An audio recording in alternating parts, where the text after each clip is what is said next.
Olá, seja bem-vindo, bem-vinda a mais um Forbescast. Eu sou o Zé Vicente, editor-chefe da Forbes.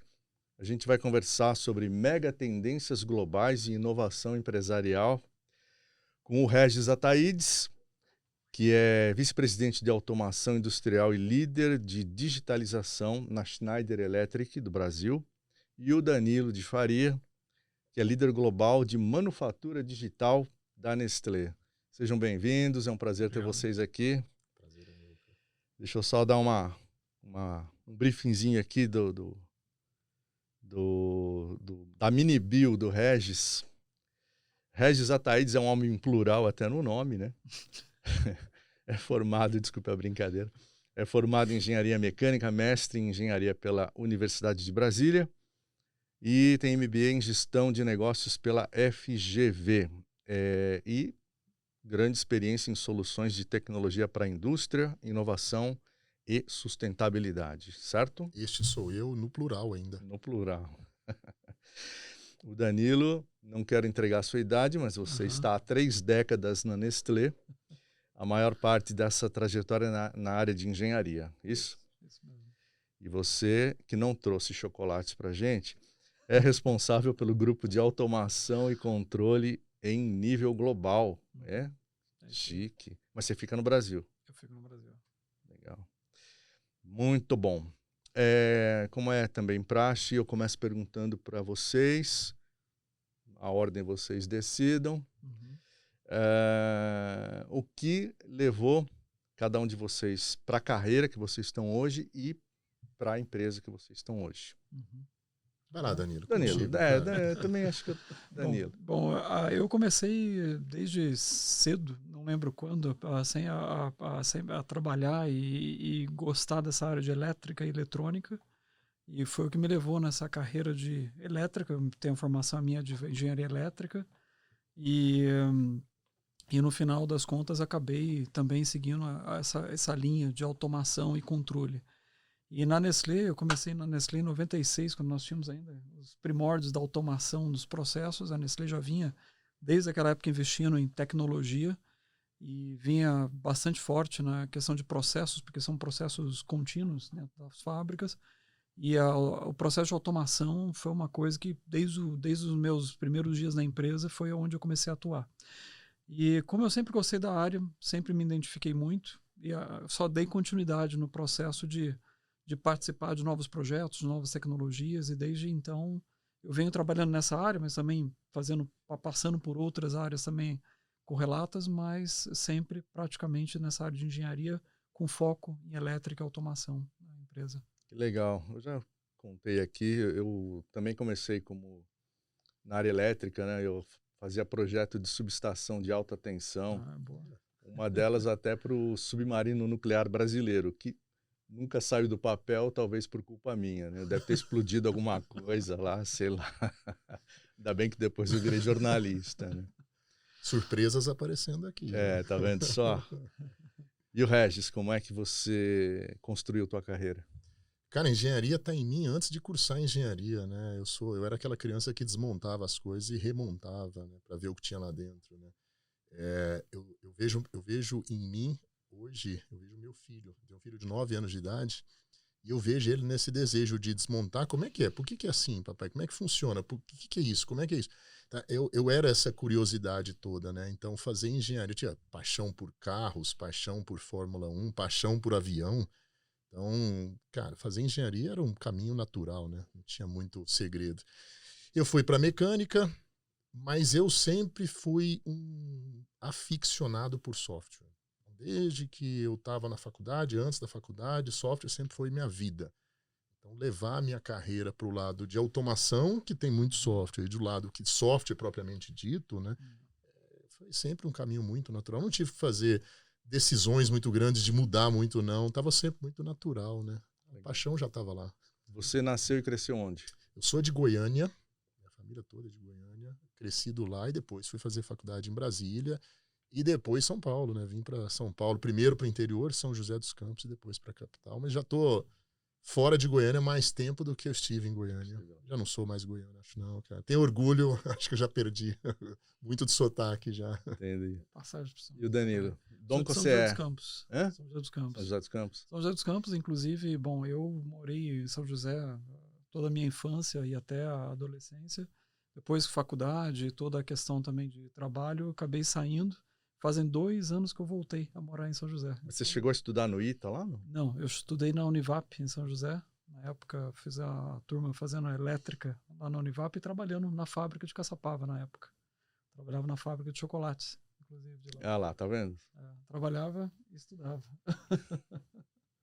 Tá em débito com a gente. A pressão tá aumentando. 2 vezes. Duas, anota, vai anotando aí, vai anotando. Bom, vocês dois falaram de engenharia, software, automação e tal. Como é que esses skills de vocês e até os cargos que vocês ocupam, como é que ocorreu essa junção da Nestlé com a Schneider? Essa junção já tem muitos anos, né? Globalmente, não só no Brasil, né? A Schneider é um grande parceiro da Nestlé em diversas frentes, não é uma ou duas frentes, diversas frentes de tecnologia, tanto em elétrica quanto em automação, em tecnologia de software já há muitos anos. Não sei quanto tempo, Danilo, você... Olha, desde que eu estou na Nestlé, pelo menos, a parte elétrica, a gente sempre teve uma atuação muito forte em conjunto, vamos dizer, de 30 anos a gente está falando quase. E na parte de automação e controle também, ao longo do tempo, a gente vem utilizando softwares, muitos softwares que estão a nível global implementados, e hoje nós estamos explorando cada vez novas tecnologias em conjunto, inclusive. Então, a Nestlé, bom, agora eu, na posição global, a gente trabalha justamente para desenvolver novas tecnologias, desenvolver novas, vamos dizer, oportunidades e parcerias, inclusive, em novas tecnologias. E essas tecnologias, uma vez aprovadas ou testadas e tendo a validação, a gente parte para uma implementação global. Então, esse é o processo que a gente vive de maneira constante junto com a Schneider hoje, explorando novas tecnologias, explorando novas oportunidades, implementando a nível, vamos dizer, regional, local ou global, hoje em dia. Entendi. Outra coincidência também, Regis, antes de vir para cá, para a gente conversar, eu estava escrevendo sobre uma visita que eu fiz à Schneider, em Barcelona, aquela planta de data centers, né? Sim. Que eles fazem os data centers ali modulares, né? Sob medida, enormes, né? Aprendi coisas que eu nem imaginava, que é o sistema de refrigeração dos data centers, que é vital, né? Porque senão o troço sai pegando fogo. Sistemas de altíssima confiabilidade. Aquilo gera um calor descomunal, né? Absurdo. Falando em mega tendências, essa é uma delas, né? Data centers hoje é uma mega tendência global.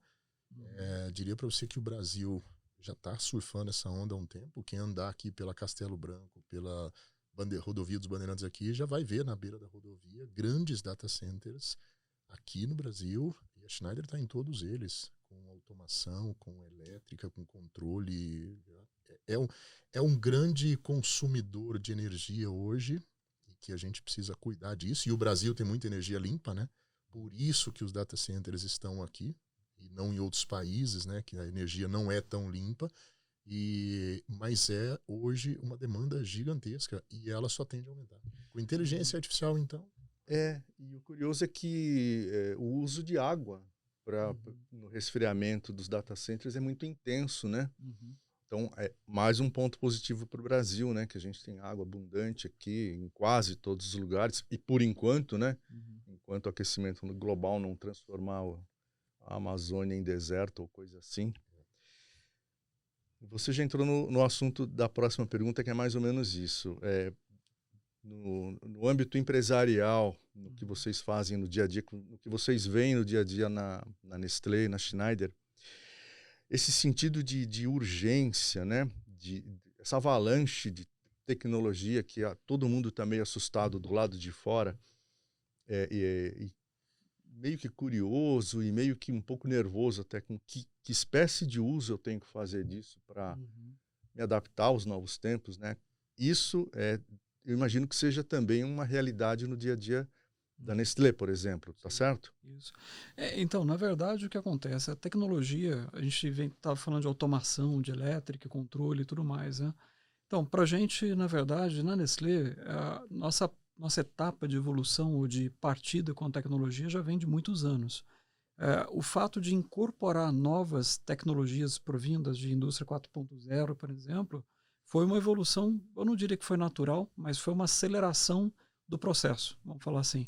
Porque nós já vínhamos implementando ou instalando uma plataforma de tecnologia em nossas fábricas a nível global, bastante já consolidada em termos de infraestrutura, em termos de controle e automação de processos, de próprio também infraestrutura elétrica de fábricas e tudo. E quando veio todo esse processo de indústria 4.0, o que a gente tem que fazer agora com novas tecnologias e tudo mais, para a gente, no final das contas, foi um processo de aceleração. Porque, no final das contas, a gente viu que chegou, como você falou, uma avalanche de novas oportunidades, só que dentro dessa avalanche de novas oportunidades, o desafio foi escolher por onde começar. Por onde começar e começar certo. Porque a Nestlé, nós não queríamos começar a tecnologia pela tecnologia. A gente queria começar por onde nós poderíamos agregar valor para o processo, para os negócios da empresa. Então, vamos dizer, nesse meio da avalanche, o maior desafio foi escolher, vamos dizer, por onde nós começávamos todo o processo e depois, obviamente, como ganhar escala dessas oportunidades e depois, ao longo do tempo, obviamente, como ir continuamente evoluindo em novas e novas tecnologias. Então, esse processo, eu diria que a gente já vem há muitos anos fazendo o uso da tecnologia, mas desde 2019, quando a gente realmente teve um boom da avalanche que chegou na nossa porta, a gente partiu com esse processo de realmente ver, começar a escolher, priorizar e decidir o caminho que nós seguiríamos com as novas tecnologias. E você lembra mais ou menos por onde vocês começaram? Olha, nós começamos primeiro, assim, eu diria que as primeiras coisas que bateram na nossa porta foram as tecnologias mais de base. O IoT, tecnologias, sensores novos, instrumentos. Começaram muito também, a gente começou muito, principalmente com essa parte de instrumentação, de sensores de vibração, sensores vamos dizer, automação de processos com outras formas de implementação. É isso que eu ia te perguntar. Na verdade, assim, o público talvez não tenha visto, porque o que você está falando é de processo interno, né? Sim e não, porque na verdade a indústria como um todo recebeu essa mesma avalanche. Se você perguntar para qualquer, vamos dizer, concorrente nosso ou não, todo mundo recebeu a mesma avalanche de informação naquele momento onde veio esse processo da indústria 4.0. A diferença, talvez, é que cada negócio, cada tipo de empresa ou cada tipo de negócio tem uma necessidade, obviamente, diferente. Então, as tecnologias são, de maneira diferente, também apresentadas para eles. Nós, como indústria de processo contínuo, muito automatizado, naturalmente nós recebemos aquilo que correspondia aos nossos processos, uma avalanche de oportunidades. E aí, nesse processo, como eu falei, a gente teve que fazer escolhas, começamos por essas coisas mais simples, aí depois fomos evoluindo, partindo depois para a área de estatística, matemática, aplicando já as primeiras tecnologias ligadas a machine learning. Aí depois tomou todo esse processo de artificial intelligence que hoje a gente conhece, que é um conjunto de oportunidades imensas de tecnologias diversas que a gente pode aplicar também nos nossos processos e fábricas. Então, isso só foi, na verdade, expandindo, né? Novas tecnologias, novas ferramentas, novas empresas. E agora, hoje, a gente tem um portfólio enorme de oportunidades para continuar explorando e crescendo no uso da tecnologia nas nossas fábricas e na empresa como um todo, né? E o Regis, como é que você ajudou o Danilo nessa parada, nesse desafio todo aí? Essa jornada é antiga, né? A Schneider sempre teve essa visão de estar na fronteira e empurrando a fronteira do conhecimento, né? Trazendo novas tecnologias constantes. Antes, até no conceito de sustentabilidade, a Schneider empurra a fronteira já tem muito tempo. Enquanto o mundo começou a falar de sustentabilidade agora, a Schneider há 14, 15 anos atrás já estava em busca do conceito de sustentabilidade de ponta a ponta, né? Dentro dos nossos processos fabris. Então, até aí a gente também tem um pioneirismo muito forte. Com a Nestlé, todas as tecnologias, a Nestlé sempre teve, apesar de ser uma indústria com certo nível de conservadorismo, sempre esteve aberto a tecnologias, Sim. a experimentar coisas novas, né? O Danilo está numa área que é para isso, né? Teoricamente é para que você experimente coisas novas. Então, mesmo onde você tem conservadorismo, tem espaço para experimentar tecnologias que, com o passar daqueles meses, anos ali dela maturando, ela vai para o processo normal, ela vira padrão, vamos chamar assim, do dia a dia, né? Foi assim em boa parte do tempo com a Nestlé, né? Então, a Schneider sempre trouxe isso junto à Nestlé, e obviamente todos os clientes, de uma forma a trazer o que tem de novo e empurrar a fronteira do conhecimento. Sempre trazendo coisa que, inclusive, desafia o mercado, né? A tecnologia que hoje, Danilo e nós estamos trabalhando, Nestlé, Schneider está trabalhando, é isso. A gente está desafiando algo que desde final da década de 60 era do mesmo jeito. Se pegar um programador lógico de um PLC, que a gente chama, né, que tem hoje em qualquer automação, ele é do mesmo jeito desde a década de 60. Sempre esteve dessa forma. E a Schneider foi pioneira em trazer o conceito dessa automação baseada em software, porque ela sempre foi muito baseada em hardware.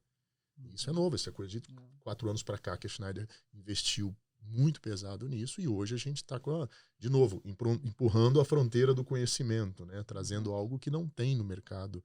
E a Nestlé abraçou essa causa, né? A gente entrou juntos, embarcou nessa juntos. Né? E, de fato, assim, a gente está olhando, como o Regis falou, na próxima etapa. O que a gente vê mais adiante? Obviamente, é uma iniciativa que a gente hoje está liderando a nível global com a Schneider. Temos hoje uma parceria muito forte, já de 2 anos ou mais, até que a gente tem trabalhado nesse assunto. E a visão que nós temos é como a gente pode fazer diferente aquilo que já vem fazendo há muitos anos, que é a parte de automação e controle de processos, mas também com uma visão das pessoas. O que a gente pode fazer para facilitar a vida dos nossos técnicos que trabalham para desenvolver, os nossos engenheiros que trabalham para desenvolver as nossas aplicações, e até mesmo dos próprios operadores, nossos operadores de fábrica também, que interagem todo dia com essas aplicações nossas. Então, o que a gente pode fazer para simplificar desde o começo da engenharia do desenho das nossas aplicações até o usuário final que está ali no dia a dia na fábrica utilizando a ferramenta, como que essa ponte pode ser feita para simplificar todo o processo de elaboração de um projeto, para a criação de novas soluções, e até mesmo essa questão mesmo também falando do engenheiro, né, tendo uma ferramenta de uma linguagem comum, que hoje uma pessoa que sai de uma universidade talvez nem saiba programar um PLC como a gente programava 30 anos atrás ou 20 anos atrás. Hoje a pessoa tem muito mais uma visão e uma prática de programação de software de IT. Então essas ferramentas novas que o Regis está comentando, elas vão nesse sentido, de como criar pontes, simplificar todo esse processo, tirar esse foco do hardware, passar para PLC e simplificar também a forma com que a gente constrói essas soluções hoje na empresa. Vocês têm algum exemplo, alguma coisa mais palpável, mais tangível, algum número que seja o reflexo disso que vocês estão falando? Hoje, por exemplo, para você ter uma ideia, hoje para a gente construir um projeto, por exemplo, de automação numa fábrica, você imagina, por exemplo, a gente faz um desenho de um processo, nós precisamos de um engenheiro para especificar como esse processo funciona. Depois nós precisamos de um engenheiro para entender o que foi especificado, converter isso em código por etapas, né, documentando todo esse código, criar um código, testar esse código, validar, treinar alguém para poder usar aquela aplicação. Então, esse processo todo, entre o desenho da aplicação e a chegada, isso na mão do operador para a utilização, vão meses. Eu diria assim, para casos ainda que a gente tem uma certa maturidade de replicação, a gente demora semanas para conseguir fazer isso. Num processo que a gente, usando ferramentas mais avançadas, até incorporando ferramentas que a gente está hoje já explorando com eles, utilizando até a Generative AI, que é a nossa AI generativa também, para a criação de código, para nos auxiliar nesse processo de conversão de ferramentas, de dados de engenharia em dados de automação. Esse processo tende a reduzir drasticamente, para talvez dias, talvez algumas semanas somente, todo o processo de conversão de uma aplicação, desde o design até a entrega para a operação. E aí na ponta é ganho de produtividade. É ganho de produtividade, é uma questão de facilidade de manutenção depois, porque a gente mantém uma linguagem comum de uso pela operação e pela engenharia.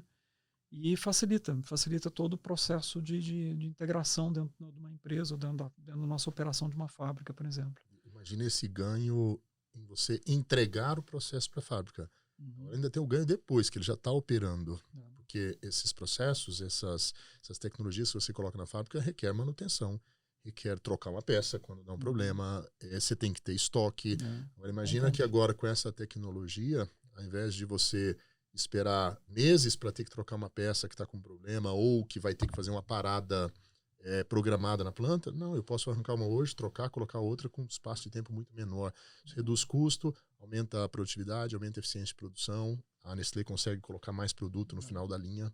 Isso reflete ele é um nível de confiabilidade que gera com a aplicação também maior do que nós temos hoje, normalmente, numa indústria alimentícia. Obviamente, se a gente comparar com outras indústrias mais críticas, uma nuclear, por exemplo, eles têm redundância de tudo que é equipamento físico, inclusive. Como a empresa alimentícia não tem esse nível de, vamos dizer, de redundância, por uma questão de custo operacional e tudo mais, com uma solução como essa, a gente consegue, com um custo muito menor, ter um nível de confiabilidade muito maior. Então, é uma das coisas também que a gente está procurando, vamos dizer, com essas novas ferramentas que a gente está explorando com a Schneider. E imagino que o coração disso tudo seja inteligência artificial, né? Faz parte de todo o processo. Ele é parte. Eu diria que o coração não é a inteligência artificial que é o coração. Eu acho que o conceito é o coração. O conceito e a ferramenta por detrás, né? Você tirar a programação de dentro do PLC, do hardware, passar ele para um computador normal e o PLC ser só um executor de tarefas, essa mudança, essa quebra de paradigma abre um leque, abre todo o leque para esses benefícios que o Danilo citou. Então você quebra isso com o conceito. Uma vez que você quebra, a Schneider tem a solução, ou seja, eu tiro a programação daqui e coloco no outro lugar, eu tenho que ter uma plataforma preparada para isso, com o nível de confiabilidade, com o nível de segurança, para que essa informação, essa execução que eu dou agora, que está num outro lugar, que está num computador, que está na nuvem, em qualquer lugar, ele chegue no tempo certo, no momento certo, aonde ela será executada. Antes estava no mesmo lugar. Eu não precisava confiar se a informação vai chegar ou não. Ela está lá. O comando está lá. Agora não, eu dou o comando aqui e a execução é lá. Então eu preciso de uma plataforma segura, preciso de uma plataforma confiável e que me dê essa escalabilidade de controlar não mas vários hardwares ao mesmo tempo de dentro de um computador, de um PC industrial ou de uma nuvem, por exemplo. Então, a plataforma da Schneider, que hoje o nome que a gente dá, o EcoStruxure Automation Expert, a gente chama de EAE, é a sigla, né? É isso que é o gatilho que faz com que todo esse benefício e todo esse conceito passe a virar realidade. E aí dentro da plataforma eu tenho tecnologia de inteligência artificial, IA generativo, reescrever os códigos sozinho, eu posso dar comandos, ele aprende, eu consigo escrever códigos com IA generativo dessa forma. Né? A inteligência artificial ela é parte desse processo, mas é a plataforma que é o grande viabilizador desse novo conceito. Entendi. E aí o pânico generalizado que a gente vê por aí, com esse crescimento, com esse aperfeiçoamento da inteligência artificial, do uso que a gente está fazendo dela, como é que fica o colaborador, como é que fica os times, como é que ficam os times internos? Eles estão nervosos, estão apreensivos ou eles estão mais contentes? Como é que é? Eu posso falar pela Nestlé que assim, o pessoal na verdade está muito feliz. Porque o que acontece? A inteligência artificial, o pessoal tem muito ruído, gera-se muito ruído em volta da tecnologia em si, mas a tecnologia da inteligência artificial ela só está vindo para auxiliar nos processos que nós temos comuns dentro da empresa. Então, obviamente, tem coisas que são simplificadas, tem processos que são simplificados através do uso da inteligência artificial, mas a maioria das aplicações são com o foco de auxiliar uma tarefa que alguém já executa. Então, como a gente está falando com o Regis, né, essa questão de você criar um código de um programa ou gerar uma parte de um código de que você precisa programar um PLC, um programa de um PLC de uma linha, por exemplo. Isso tudo hoje é possível ser feito com auxílio também de uma IA generativa, uma inteligência artificial, mas não significa que sai pronto. Precisa ter alguém por trás que vai entender aquele código que foi gerado, que pede para ser gerado, que entende o que foi gerado, que transcreve isso para dentro daquilo que vai ser aplicado. Então, não é uma coisa que passa de forma totalmente automática. Então, Hoje, a tecnologia da inteligência artificial, em geral, ela é uma ferramenta de auxílio. Ela auxilia em diversas funções, não somente naquilo que eu estou descrevendo, mas em diversas outras opções e funções dentro da empresa. E a gente tem aplicado cada vez de forma mais abrangente hoje na empresa. Inclusive, hoje, nossos funcionários na Nestlé como um todo têm acesso à parte de a parte de generative AI, né, o ChatGPT, mas a gente criou o NesGPT, que é uma ferramenta dentro da empresa, utilizando as funcionalidades da OpenAI, mas com o controle ali de confidencialidade, de dados e tudo mais interno. E isso foi aberto para todo mundo usar, quem quiser. Então, assim, é uma forma que a empresa viu de colocar na mão de qualquer um que tem interesse de utilizar uma ferramenta com potencial imenso, mas para auxiliar no dia a dia. E sabe-se que é para isso. Não é uma ferramenta que vai tomar uma atividade ou vai mudar alguma coisa de forma a eliminar. Pode ser que a gente simplifique atividades, mas não que vá eliminar ou totalmente posições ou pessoas. A gente vai transformar esse processo de fazer a operação dentro da empresa. Entendi. Então, o nosso dia a dia, né? Hoje todos nós temos acesso, né? Você pega um Copilot hoje da Microsoft. Quando falta 15 minutos, 20 minutos para uma reunião que está marcada na minha agenda, ele me abre um espaçozinho no meu computador, diz, olha, daqui 15 minutos você vai ter a reunião tal, tá aqui os últimos e-mails trocados sobre isso, tá aqui algumas informações que foram tiradas dos e-mails, para te preparar para a reunião. Eu já estou preparado porque ele está me ajudando. Ao invés de eu caçar informação em vários lugares, ele já está fazendo isso para mim. Então, tem muito mito, né? Não é de hoje que a humanidade passa por essas quebras e o grande receio é vou perder meu emprego, não vai ter mais espaço para o ser humano. Eu uso uma frase muito simples, cara, para isso. A inteligência artificial, ela vai, assim como outras ferramentas, reduzir muito do trabalho braçal que não é para o ser humano fazer. Não é para eu ficar caçando informação. Cara, se ele juntar e me der um pacotinho 15 minutos antes da reunião, tá ótimo para mim. Eu faria isso manualmente. Então, não é para o ser humano fazer isso. É para eu interpretar o que está lá e ir preparado para a reunião. Esse é o meu papel. Então, ele vai tirar da gente trabalhos que são manuais, repetitivos e tudo. E o que vai sobrar para o ser humano? Ser humano, né? Tomar decisão, conversar, ter capacidade analítica sobre aquele monte de dados que está chegando, chegar a decisões. Ele não vai tomar decisões por nós, né? E aí entra muito o conceito, né, do IA responsável, inteligência artificial responsible, né? Que tem esse conceito de fazer um uso para o bem. Porque qualquer coisa pode ser usada para uma faca de mesa pode ser usada para passar manteiga ou para matar alguém. A gente que escolhe, né? O que eu vou fazer, né? Como tudo. Então é esse uso para o bem, né? Essa é a ideia. Exatamente. É que a inteligência artificial chegou num patamar de neurose aí que era o fim da humanidade, né? Já, como é que atingimos aquele ponto lá, no return, tem um nome, como é que como é que é o termo? Point of no return. Não, tem um termo específico que foi usado aí para... O problema é que a gente assistiu muito filme de ficção científica, né, cara? A gente tem medo disso, não é da inteligência artificial. A gente tem medo de um monte de filme que a gente assistiu na década de 80, 90, 2000. Desde o Robocop. E assiste até hoje, né? Isso que dá medo. Mas é aquilo que você falou, Regis. Acho que a gente que escolhe como usar a tecnologia. E, assim, o ser humano, e acho que toda a comunidade, enfim, empresas como nós, como Nestlé também, como Schneider, nós escolhemos e aplicamos ela para aquilo que para a gente agrega valor e vai nos trazer benefício como empresa também. Acho que esse é o foco. Não vamos aplicar para soluções ou aquilo que realmente não traga valor para o negócio. Tá, mas tirando o apocalipse imaginário para o apocalipse real, que no momento é o aquecimento global e tal, essa melhoria que vocês estão fazendo de processos, produtividade e tal, também tem impacto positivo na questão da sustentabilidade, né? De que maneira vocês conseguem dimensionar isso? Olha, hoje na Nestlé a gente tem vários números, na verdade, tem várias e tem muitas metas estabelecidas, como qualquer grandes empresa hoje no mercado. Nós temos grandes metas, inclusive ser zero até 2030, até 2050, perdão, até 2050 ser zero emissões e ter redução de 50% até 2030. Então, assim, nessa jornada, diversas ações estão sendo feitas, vamos dizer, da empresa a nível global. E a gente divide as ações, pelo menos na nossa área técnica, né, na nossa área de engenharia, em 3 áreas, especificamente quando a gente olha uma fábrica. A gente olha naquilo que a gente pode reduzir em termos de consumo de energia ou redução no nosso footprint de emissões de gases. E na parte de repensar aquilo que a gente faz hoje. Então, repensar realmente se a gente pode fazer diferente, usando uma outra máquina, outro tipo de processo, outra tecnologia.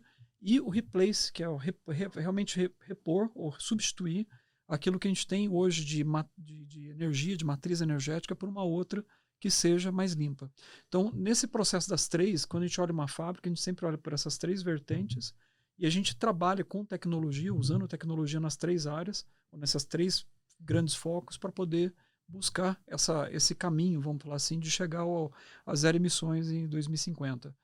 E nesse processo, a gente tem trabalhado muito forte. A contribuição de tecnologia nas 3 áreas é muito, vamos dizer, aplicável, vamos falar assim. Mas a parte de redução de energia, que é onde a minha área de automação vai muito, vamos dizer, junto, a gente tem incluído muito a parte de instrumentação de energia, que nós não fazíamos muito no passado. Nós não medíamos a energia que a gente consumia na fábrica, dentro do processo das linhas, em detalhes. A gente media na fábrica, ok, sabia mais ou menos como consumia dentro da fábrica. Hoje a gente já tem instrumentos sendo instalados nas nossas linhas, nos processos, nas máquinas, de forma que a gente tenha visibilidade exatamente como que está sendo o consumo, aonde estão as maiores vozes de consumo, até a gente poder comparar a fábrica A com a fábrica B, processo A com o mesmo processo em outra fábrica. Então, assim, a parte de uso de instrumentação, a parte de uso também de sistemas, por exemplo, de controle avançado de processos, acho que o Regis também já nos ajudou em alguns projetos desses, usando machine learning também, uma parte do escopo de inteligência artificial, a gente usa tecnologias para poder otimizar controles de processo. Com isso, a gente gera, vamos dizer, uma redução do consumo de energias e, como consequência também, vamos dizer, o não consumo de energia, a gente reduz a nossa pegada de carbono também como consequência.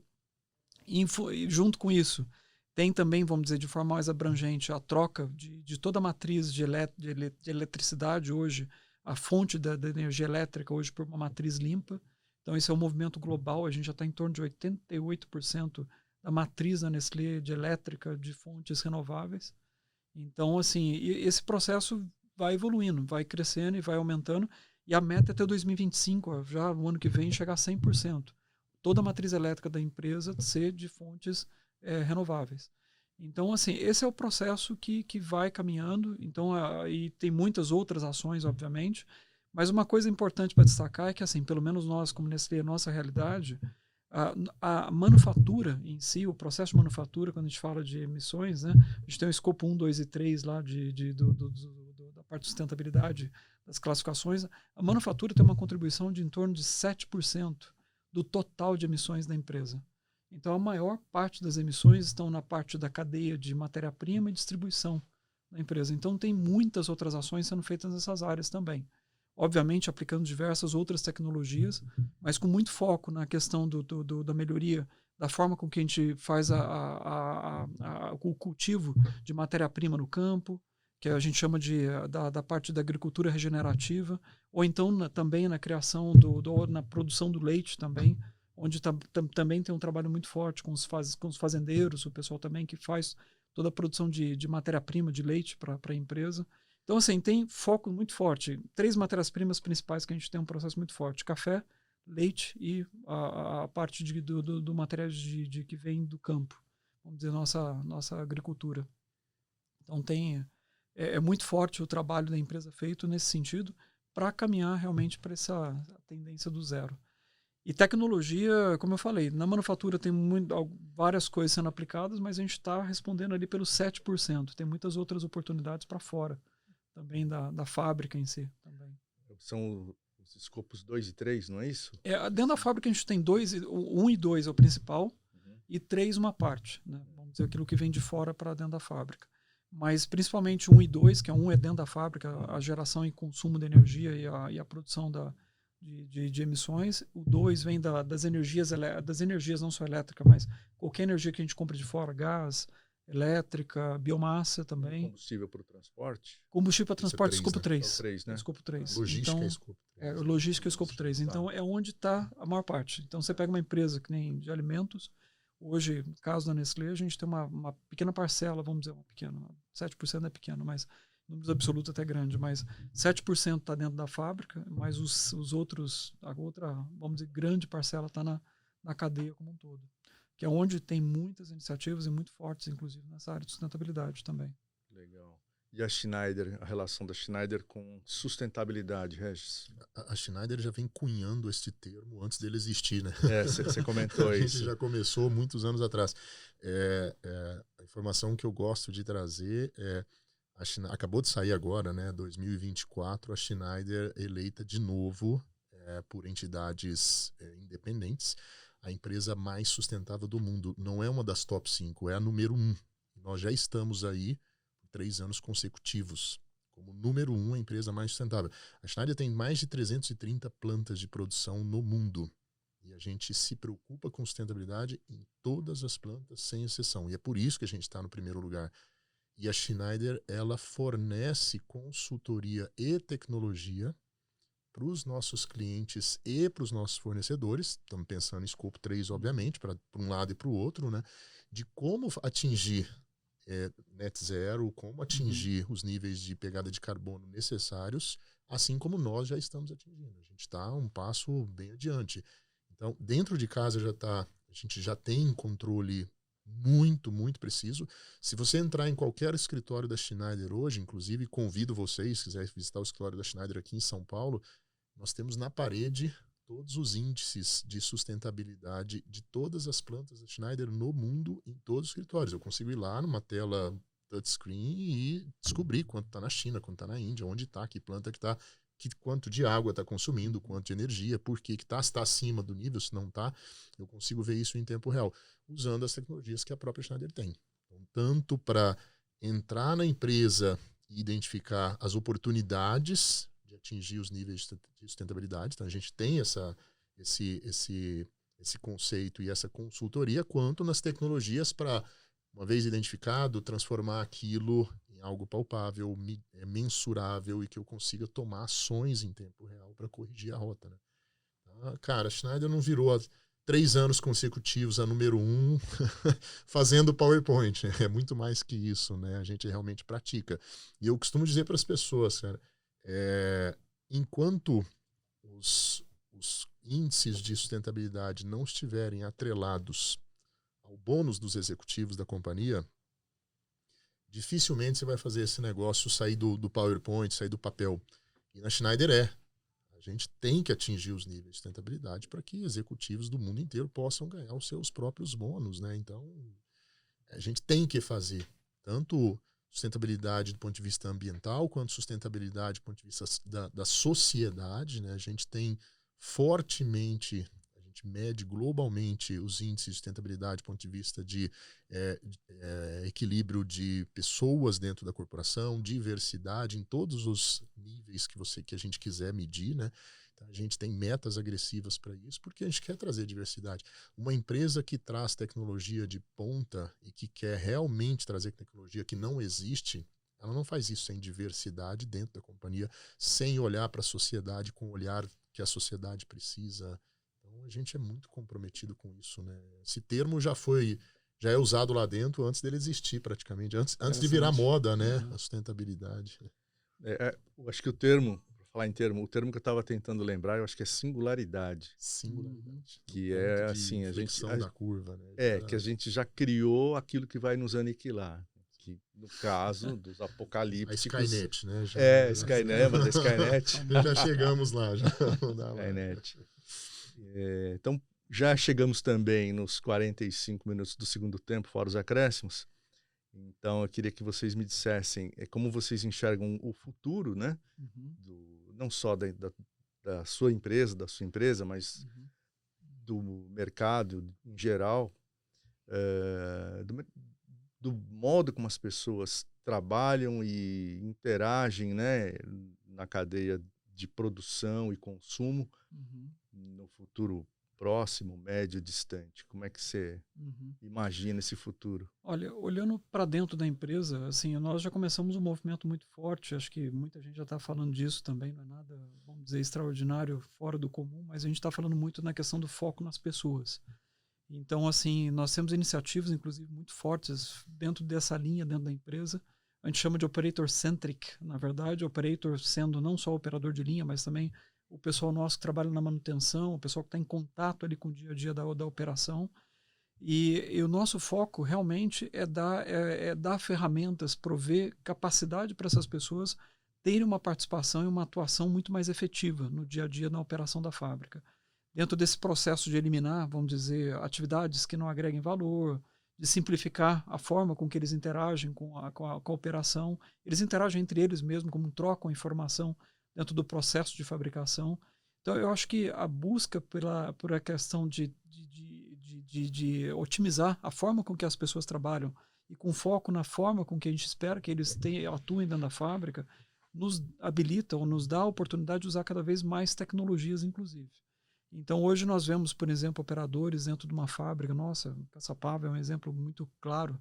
Uma fábrica que, para a gente, é a nossa lighthouse, inclusive, dessa implementação a nível global, onde nós temos, por exemplo, operadores, eles trabalham com tablets na mão, onde ele tem toda a informação em tempo real da linha, como é que está performando, os controles de qualidade que eles têm que fazer, como que está, até inclusive a questão de energia, que a gente estava falando agora há pouco, como está o consumo de energia da linha dele, se tem algum alerta para que ele tomar uma decisão.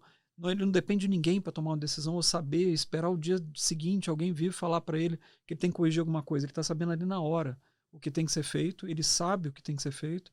E assim, a evolução que eu vejo dentro das nossas fábricas é nesse sentido. É os operadores, nossas equipes tendo cada vez mais ferramentas auxiliando o dia a dia deles, simplificando a forma com que eles atuam dentro das nossas fábricas, trabalhar de forma muito mais eficiente, mais, vamos dizer, mais rápida, mais proativa ou ativa, com o uso de tecnologias que dão para ele também ferramentas para que eles saibam que as coisas vão acontecer, até mesmo antes que aconteçam. A gente está falando de ferramentas de preditiva, seja de processos, de equipamentos, ou até de qualidade do produto. Então, assim, ferramentas que dão esse auxílio para eles tomarem decisões antecipadas.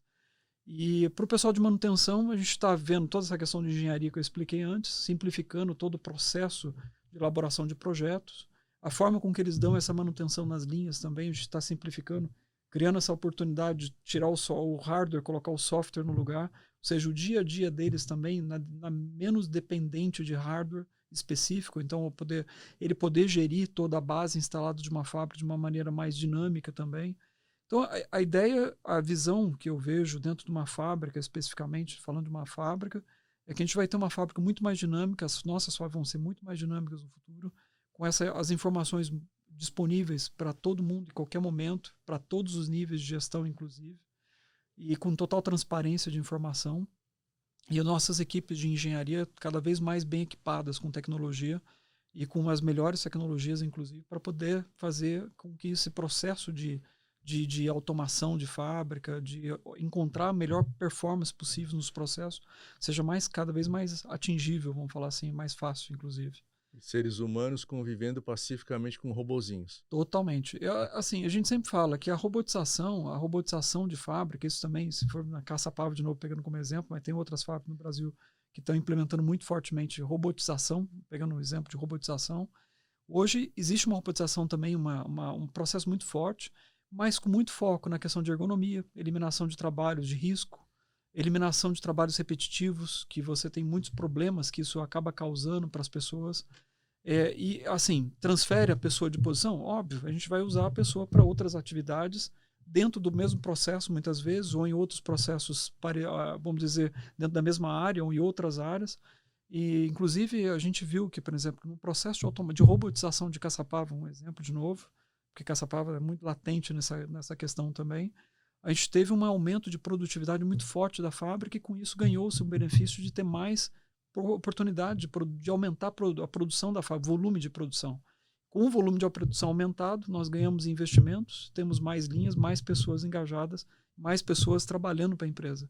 Então, ou seja, na verdade, a tecnologia, tudo isso viabiliza que a empresa continue, vamos dizer, competitiva para o futuro, que ela ganhe espaço cada vez mais em termos no mercado, até mesmo porque o produto, nossos negócios sejam mais competitivos e abre também espaço para termos mais gente trabalhando dentro da empresa e de forma muito mais efetiva, com novas tecnologias. Então, ou seja, é um ciclo de evolução que eu só vejo, vamos dizer, um processo natural e contínuo, que a gente já entrou nele e que a gente espera que o mundo inteiro, vamos dizer, na Nestlé principalmente, esteja bem engajado, que é o trabalho que a gente faz a nível global hoje. A gente tem mercados que são destaque nesse aspecto, o Brasil é um deles, um dos maiores destaque, na verdade, e tem outros mercados que também já estão trabalhando muito fortemente e outros que estão começando.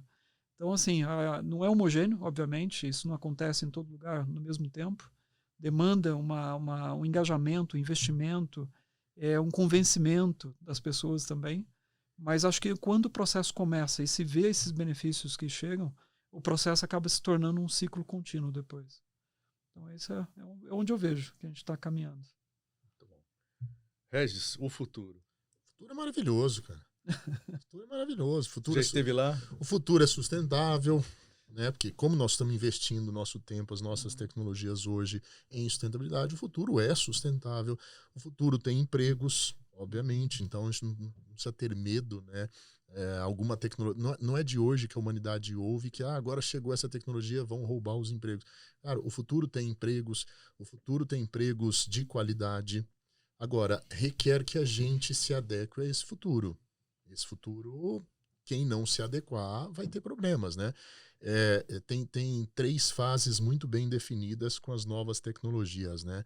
Uma delas é assustador, que medo. A segunda fase parece legal. A terceira tarde demais, já fiquei para trás. Então, cuidado se você não está na fase do já fiquei para trás. Porque a grande maioria dessas tecnologias que tem hoje, ela já passou da fase do assustador, já passou da fase do parece legal. Cuidado se você não está para trás. E basta que você aceite, estude, vá atrás e ganhe esse conhecimento. As empresas dão isso, né? Todas as grandes corporações hoje têm uma plataforma de conhecimento, de continuous learning, né? De conhecimento contínuo, de aprendizado contínuo. Todas oferecem. Tem que dedicar alguns minutos do seu dia e ir atrás dessas informações, fazer cursos, aprender, para que esse futuro maravilhoso você faça parte dele. Novas tecnologias vão chegar, vão aumentar a produtividade dos negócios, vão aumentar o ganho dos negócios e, por consequência, os negócios vão investir mais e vão contratar mais pessoas. Então, o futuro é focado em pessoas, o futuro é sustentável, o futuro é tecnológico, mas ele é maravilhoso, cara. Não vai ter briga, não. A Skynet não vai levar essa, não, cara. Você deve ter visto as mesmas pesquisas que eu nessa questão de não posso ficar para trás, que existe um descompasso entre a percepção dos colaboradores e da empresa em relação a esse sentido de urgência de não posso ficar para trás. O dos colaboradores é maior que o da empresa. Foi uma surpresa para mim. Eu achei que era exatamente o contrário, né? E é isso que o Regis falou. Tem que estar todo mundo na mesma sintonia de não vamos perder esse bonde. Colaboradores, a empresa, a sociedade, o robozinho, tem que estar todo mundo alinhado, né? Uma última mensagem para a gente encerrar? Assim, eu acho que para a gente é um prazer, para mim é um prazer estar aqui com vocês, compartilhando um pouco da experiência que a gente tem vivenciado aí no nosso dia a dia na empresa, compartilhando também essa experiência que a gente tem com o Regis e com a Schneider hoje. Eu acho que, assim, como o Regis falou, eu acho que a tecnologia está aí, eu acho que a gente tem que usar pelo bem das nossas empresas, da nossa comunidade, das pessoas.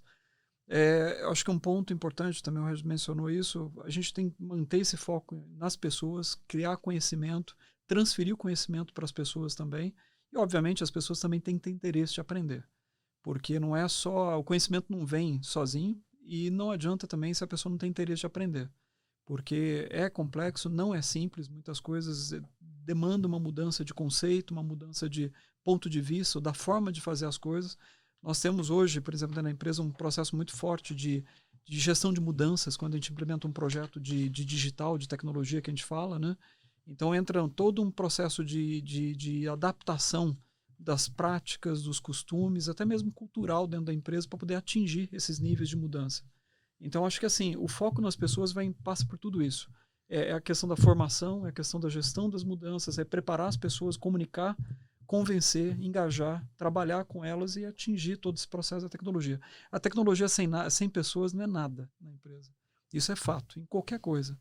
Sem ter as pessoas engajadas, participando, colaborando e entregando aquilo que se espera com o auxílio da tecnologia, a gente não chega no resultado. Então, acho que aí fica a minha mensagem. Pessoas é o foco nosso hoje, no final das contas. Regis? A mensagem que é simples, cara. Agradecer a Forbes por receber a gente aqui nessa casa maravilhosa. Tá bonito o estúdio, né, Danilo? Bem bacana. Gostei. Bacana mesmo. Agradecer o Danilo por disponibilizar o tempo, vocês, pela condução aí maravilhosa. Eu que agradeço. E dizer para as pessoas, não tenham medo da tecnologia, não tenham medo do que vem pela frente.